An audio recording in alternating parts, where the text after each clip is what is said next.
अब तृणमूल कांग्रेस का उदय। ममता बनर्जी के नेतृत्व में टीएमसी ने 2011 में वामपंथियों को हराकर सत्ता संभाली।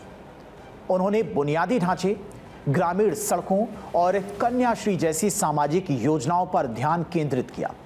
2026 तक राज्य में तीव्र राजनीतिक प्रतिस्पर्धा और राष्ट्रवादी विमर्श का दौर रहा।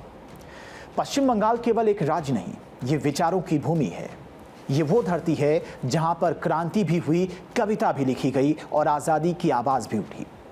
प्लासी की हार से लेकर स्वतंत्रता की लड़ाई तक बंगाल ने भारत के इतिहास को दिशा दी और इसीलिए इतिहास गवाह है, अगर बंगाल ना होता तो भारत का इतिहास शायद कुछ और होता। ममता बनर्जी ने कांग्रेस पार्टी के भीतर मतभेदों के बाद 1 जनवरी 1988 को तृणमूल कांग्रेस की स्थापना की थी।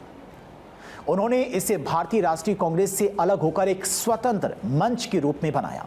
इसका चुनावी चिन्ह घास से निकलती हुई 2 हरी कोपलें हैं, जो ममता बनर्जी द्वारा ही बनाया गया था और यह सद्भाव, एकता और धर्मनिरपेक्षता का प्रतीक है।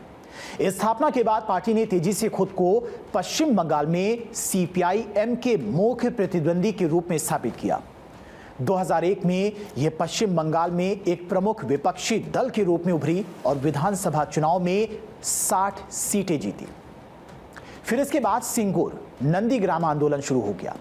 टीएमसी ने जबरन भूमि अधिग्रहण के खिलाफ सिंगूर और नंदीग्राम में ऐतिहासिक आंदोलन का नेतृत्व किया, जिससे ममता बनर्जी की लोकप्रियता में भारी इजाफा हुआ।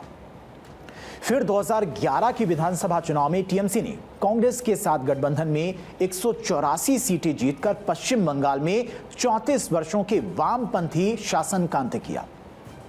ममता बनर्जी पहली बार महिला मुख्यमंत्री बनी।